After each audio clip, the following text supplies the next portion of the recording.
Boa noite. Mais uma vez, estamos reunidos para a nossa palestra.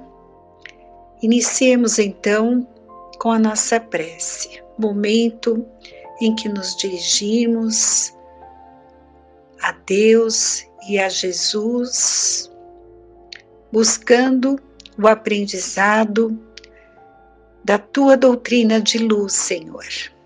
Que os amigos espirituais possam nos auxiliar o entendimento da lição a ser estudada nesta noite. Abençoe e ilumine a todos os corações em sofrimento, Senhor. Fica aqui o nosso pedido, que eles possam ser amparados em suas dificuldades e necessidades. Tantos são os que passam por provações da doença, do desencarne. Fica aqui o nosso pedido, principalmente aos familiares que estão se separando dos seus entes queridos. Sigamos em frente confiantes, cultivando a serenidade. Tudo vai passar, é um grande aprendizado que a humanidade terrestre está passando.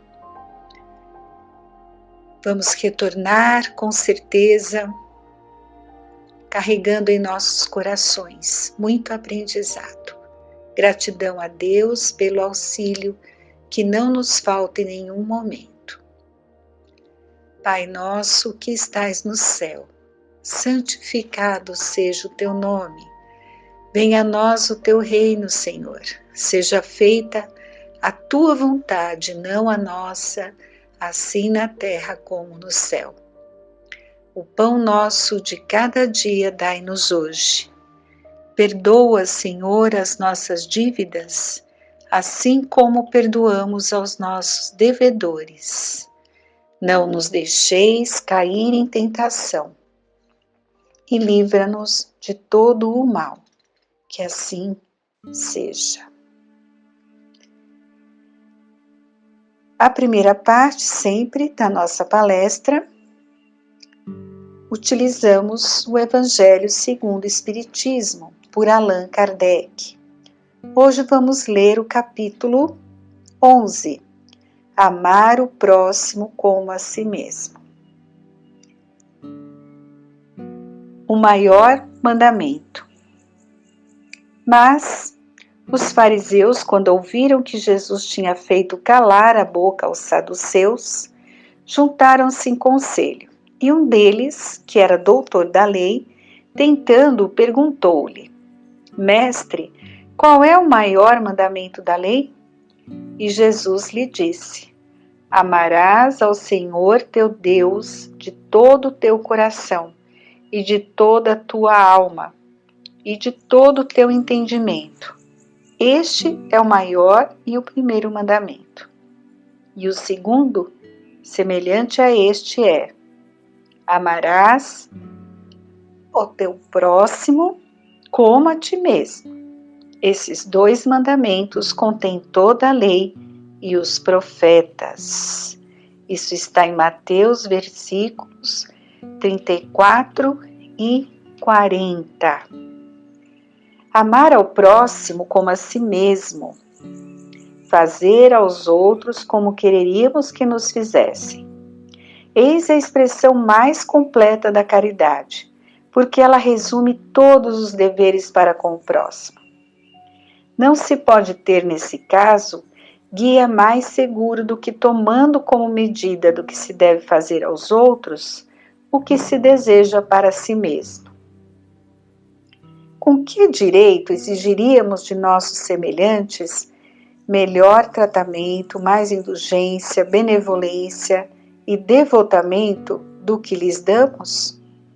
A prática dessas máximas leva à destruição do egoísmo.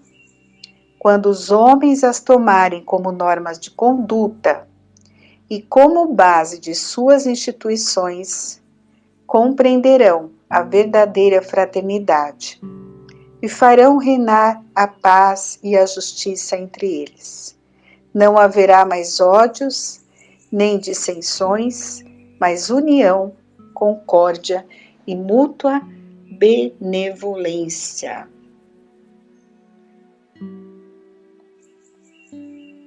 Certamente que o tema amar ao próximo como a si mesmo é muito profundo para a nossa compreensão e a nossa forma de sentir, né? Devido ainda à nossa condição espiritual. Somos espíritos imperfeitos, em aprendizado, em evolução, então temos muita dificuldade de assimilar esse amar ao próximo como a si mesmo, não é?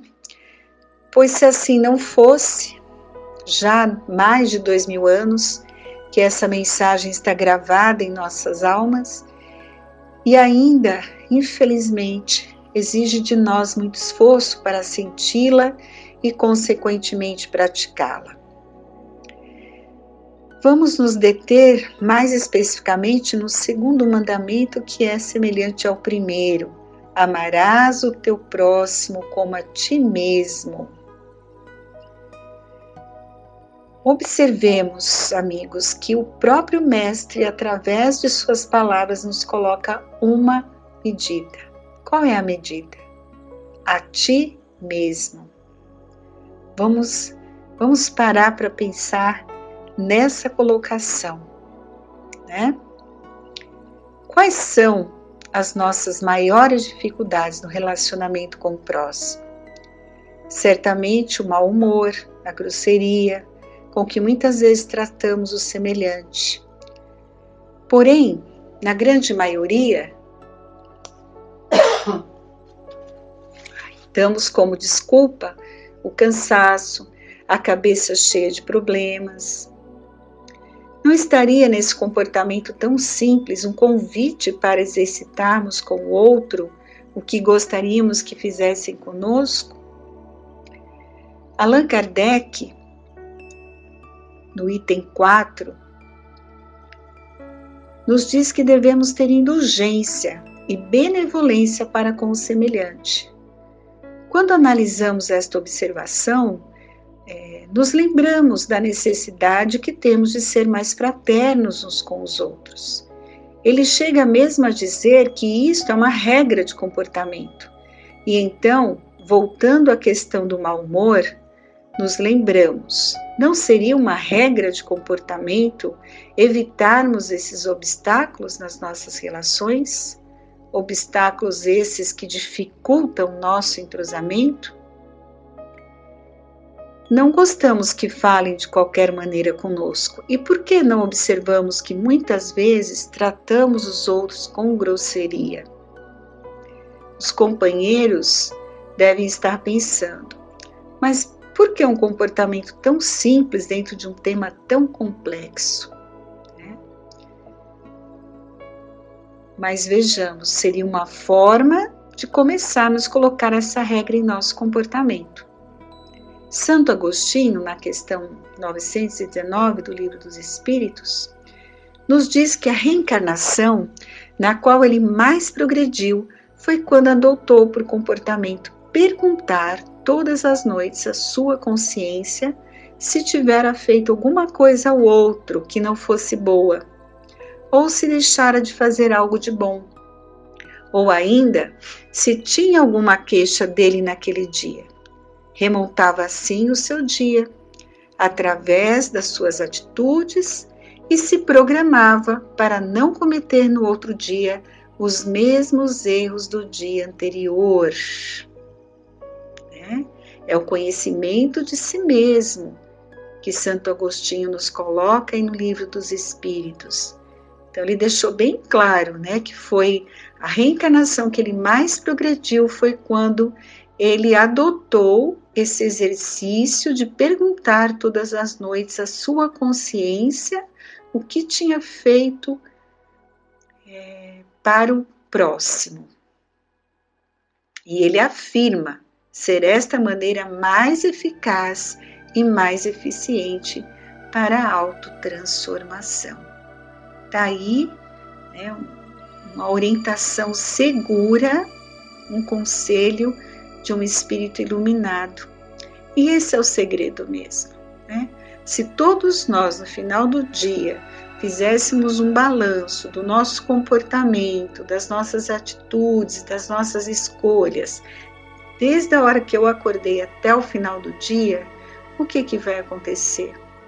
Nós vamos observar os erros. E aí o que é o correto? Ao iniciar o dia seguinte, já começar em outra sintonia, corrigindo os erros, evitando repetir as mesmas atitudes infelizes.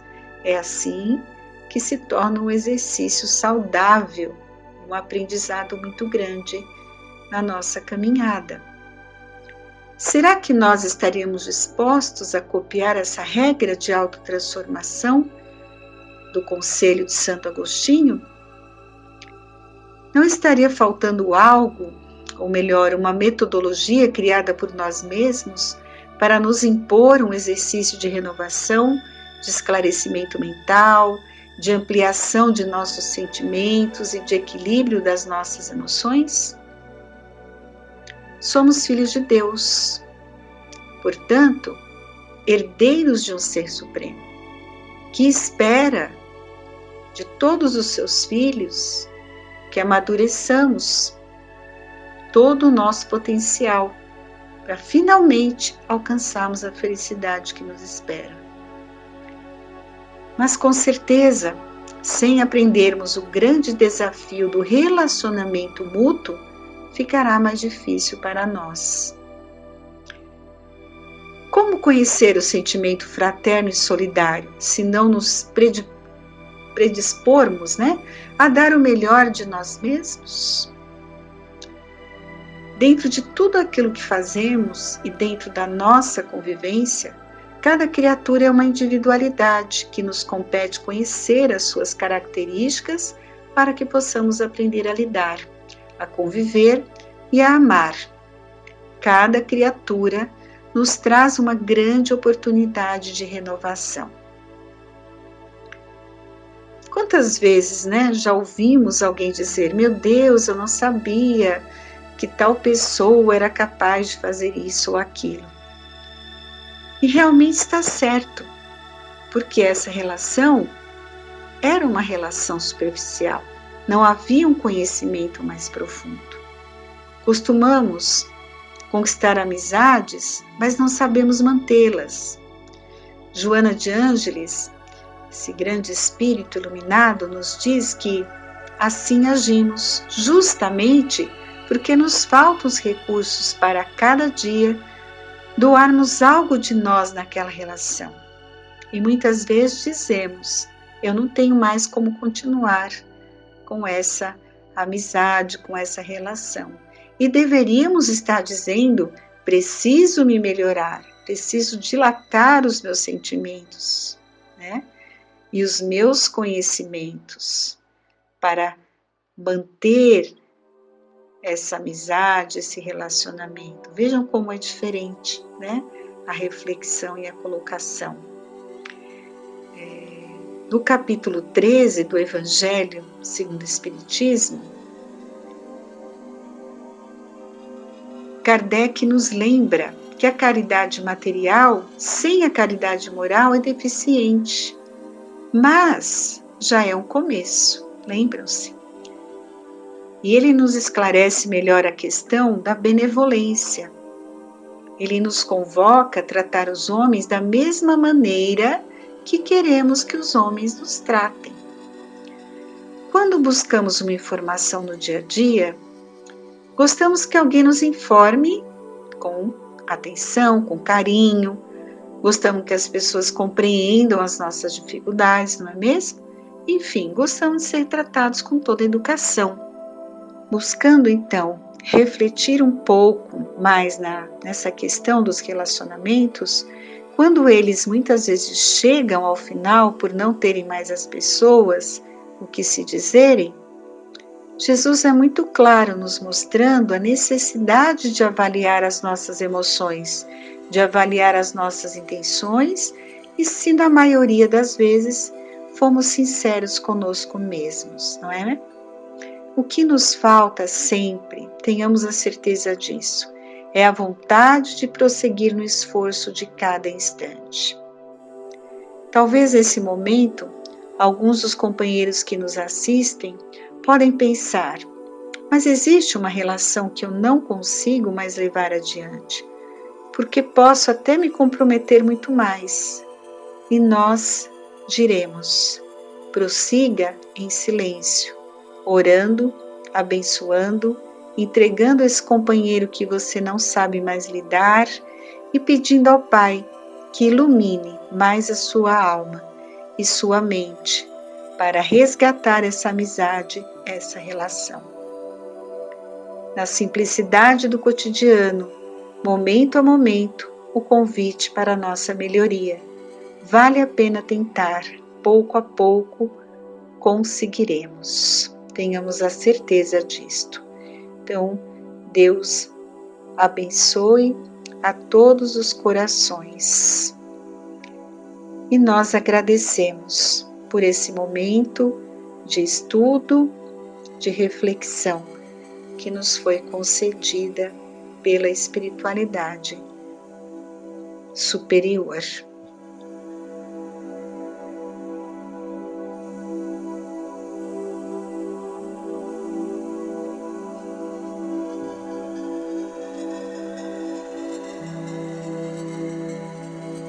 Boa noite a todos, é muito bom estar aqui novamente, nos encontrarmos para aprendermos, aprendizado tão necessário.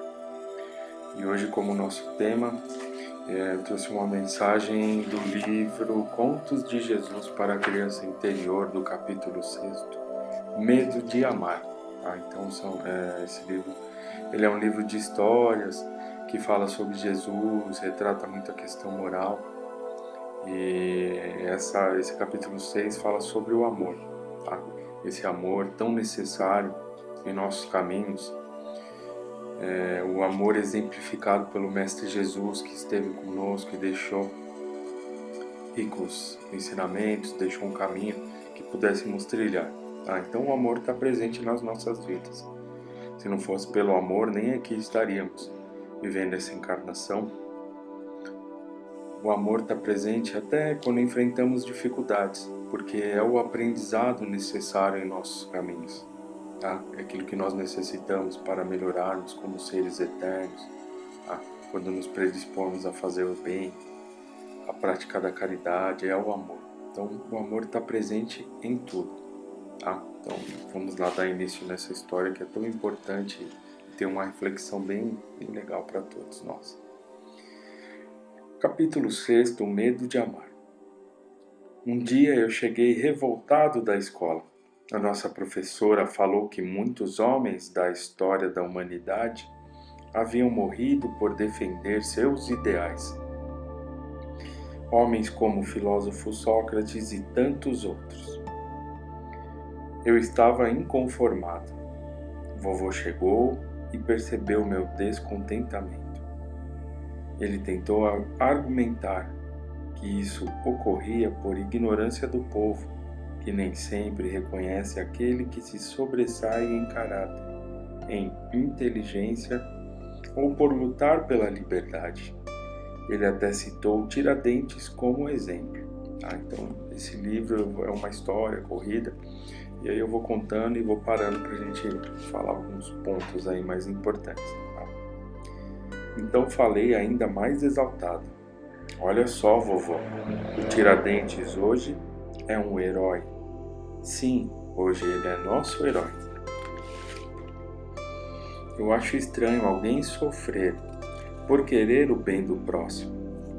Eu não me conformo. Isso deixa a impressão de que os bons sofrem mais do que os maus.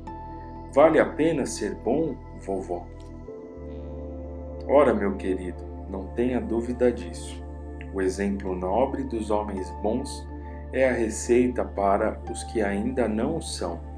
Somente assim, uns ajudando os outros, é que evoluiremos até a perfeição. Então, uma pergunta que nós podemos nos fazer: vale a pena sermos bons?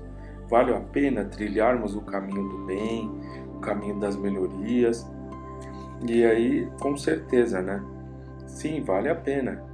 Vivemos em sociedade, né? Então, a partir do momento que nós vivemos em sociedade, nós vamos lapidando os nossos sentimentos. Tá? Então, ora lidar com uma pessoa na qual nós temos muita dificuldade, mas porque por um motivo ou outro nós temos que estar junto daquela pessoa para que possamos aprender, para que possamos estreitar os laços de amizade ou simplesmente aceitar que é alguém, assim como nós, que tem uma opinião diferente, né? Então, a partir do momento que nós vamos lapidando os nossos sentimentos, trabalhando e vivendo em sociedade, então nós vamos nos ajudando, tá? Mesmo que isso seja algo imperceptível, mas com certeza um trabalho está sendo feito em nossa melhoria, tá? Então, é somente nos ajudando, né? Somente convivendo uns com os outros, vivendo na sociedade, vivendo nas nossas famílias, né? Dentro do nosso lar. Então, tudo isso são oportunidades que nos são concedidas para que a gente possa trabalhar, né, as nossas dificuldades, né, estreitar, aumentar os laços de amizade, aqueles no qual nós temos afinidade. Então, tudo que a gente vivencia é uma oportunidade para que, no fundo, nós possamos trabalhar o amor, tá? O amor ainda na nossa condição tão limitado, no qual muitas vezes ainda não temos a compreensão total do significado desse sentimento tão sublime, tá? Mas por hora é necessário para a nossa caminhada, tá? Então a evolução é uma certeza e os meios de chegarmos até essa evolução, né, representam as situações, e o amor com certeza está presente em tudo. O amor que diz o respeito, o amor que aceita, o amor que compreende, o amor que perdoa, o amor no sentimento de carinho. Então, esse sentimento é muito sublime, está presente em tudo. Fiquei pensativo por alguns instantes, então o vovô falou: vou contar uma história e você entenderá. O menino Marcos morava em Jerusalém e por diversas vezes chegou bem perto de Jesus. Ele ficava fascinado com o poder do Mestre, com o poder do Messias que curava leprosos, cegos, paralíticos e outros doentes. Marcos encantava-se também com o amor que Jesus dedicava a quem dele se aproximava. Para todos tinha uma palavra de carinho, um abraço. Ninguém ficava sem a sua atenção. E isso deixava o menino com vontade de ser igual ao mestre. Marcos era feliz, embora seus pais não fossem ricos. Tinham o necessário para viver, e isso bastava para que a alegria estivesse presente em sua casa. Então, mais um ensinamento aí para nós, né? Certa vez perguntaram ao menino o que ele seria quando crescesse. Então, sem demonstrar dúvidas, ele respondeu que o seu maior sonho era falar como Jesus falava. Ele queria falar para multidões e convencer as pessoas de que é possível ser feliz e viver em paz. Com certeza, né? Nós acompanhamos aí a trajetória de Jesus, enfim, os ensinamentos que nos foram deixados, né? A gente vai ver que somos muito amados e com condições plenas de nos superarmos, buscarmos as melhorias, enfim, trabalharmos os nossos sentimentos, buscarmos aquilo que convém à nossa caminhada. Assim era Marcos. Para ele a vida tinha um motivo. Quando crescesse, seguiria os exemplos de Jesus e falaria dele para todo mundo. Numa sexta-feira, o pai de Marcos chegou desesperado em casa.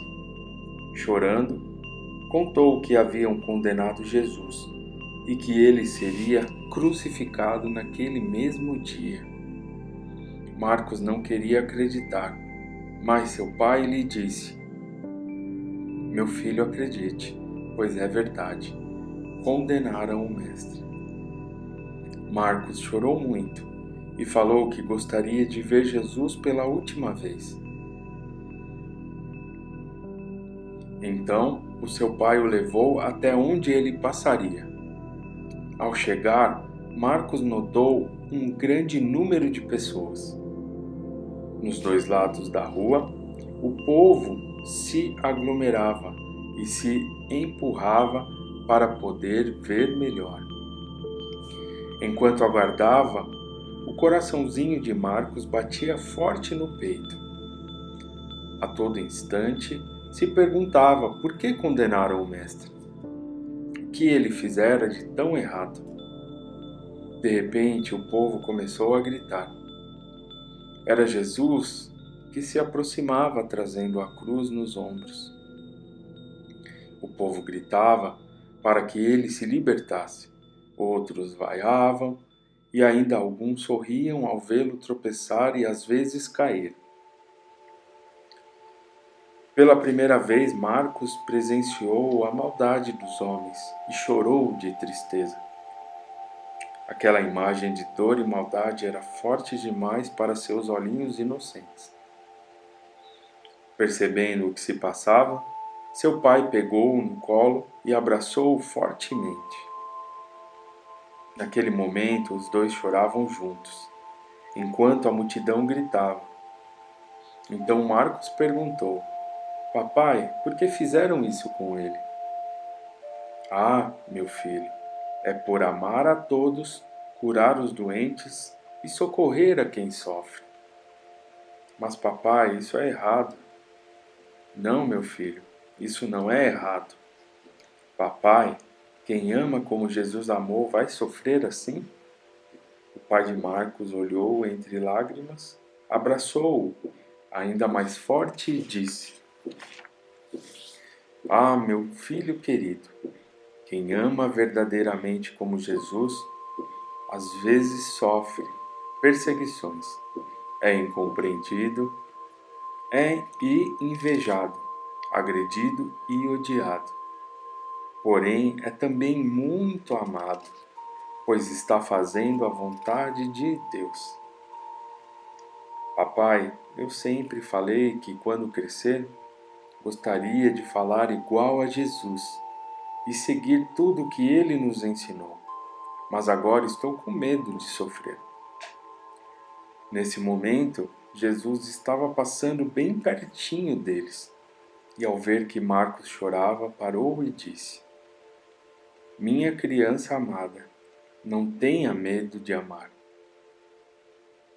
O amor é a estrada que o levará até Deus. Só o amor é capaz de iluminar o mundo e proporcionar a paz para toda a humanidade. Ame e eu estarei sempre com você. Então essa foi a mensagem de Jesus, né? Passando por toda aquela situação, enfim, de fatos históricos que nós temos conhecimento, mas mesmo assim ele continua amando e nos ensinando, né, sobre esse sentimento tão sublime e necessário, né, para nós, nosso aprendizado. Então Marcos chorou ainda mais, porque Jesus havia falado com ele, e por vê-lo seguir para o Calvário, antes, porém, de continuar, Marcos viu 2 lágrimas caindo dos olhos amorosos do Mestre. Ao ver que o Senhor retomou os passos, Marcos estendeu suas mãozinhas em despedida. Seu pai afagou-o mais uma vez. E ali ficaram até que o Mestre desapareceu em outra rua. O povo seguiu com ele, e a rua ficou deserta. O silêncio voltou, como por encanto, e somente Marcos e seu pai estavam ali como estátuas. tamanha dor os envolvia. Depois de algum tempo, o pai de Marcos colocou-o no chão e começaram a caminhar de mãos dadas de volta para casa. Andaram por longo período sem se falar.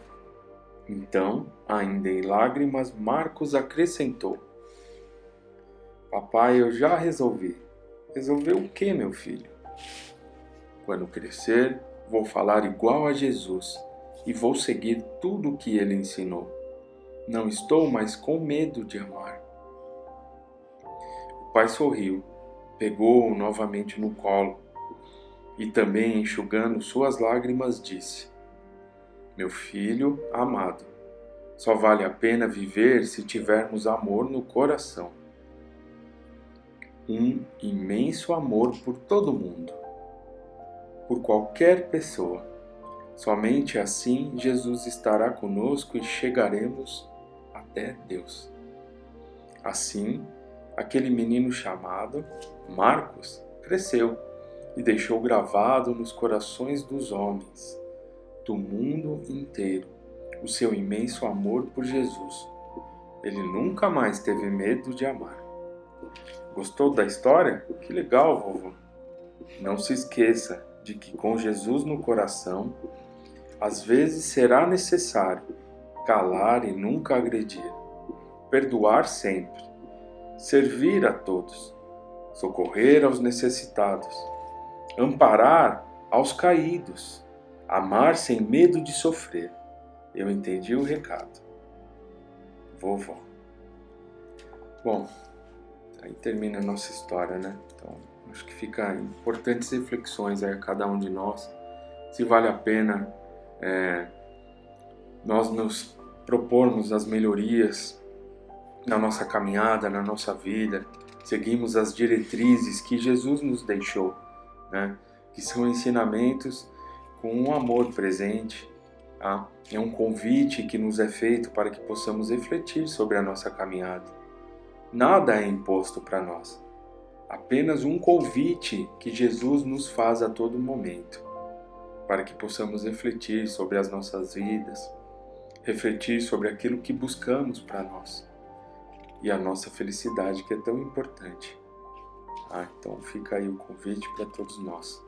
A doutrina espírita nos deixa um caminho, né? Nos deixam diretrizes seguras para que possamos fazermos essas reflexões íntimas, para que possamos encontrar as respostas tão necessárias às nossas vidas, em nossos caminhos, né? E o mais importante de tudo, a bênção do recomeço, as portas de recomeçar a nossa caminhada, de que haverá sempre esperança e o mais importante de tudo, o amor, esse sentimento ainda tão sublime que estamos engatinhando em busca de conhecê-lo, mas que esses primeiros passos que damos são muito importantes e nada melhor, nada maior do que Jesus, nosso Mestre, nosso maior exemplo, que já esteve aqui conosco, plantando essa semente do amor em nossos corações, para que um dia possa germinar, e está sempre conosco e nos prometeu que jamais nos abandonaria. Portanto, façamos a nossa parte. Por que não nos possibilitar oportunidades? Por que não buscar um caminho que possa nos acrescentar algo? Bom, pergunta que fica a todos nós. Então, boa noite a todos. Que possamos iniciar, dar continuidade na nossa caminhada. Que Jesus esteja sempre presente em cada um de nós, nos amparando, nos guiando e nos fortalecendo. Então vamos nos despedir, fazendo uma prece em vibração pelo nosso planeta, pedindo ao nosso Mestre Jesus que esteja nos amparando, nos fortalecendo, para que possamos seguir adiante. E acima de tudo, a nossa gratidão a Deus, nosso Pai. Pai nosso que estais nos céus, santificado seja o teu nome. Venha a nós o teu reino, seja feita a tua vontade, a mais a nossa, assim na terra como no céu. Pão nosso de cada dia dai-nos hoje e sempre. Perdoai, Senhor, nossas dívidas, assim como devemos perdoar aqueles que achamos ser nossos devedores. E não nos deixes cair em tentações. E livra-nos de todo mal, que assim seja. Graças a Deus e a Jesus. Boa noite a todos.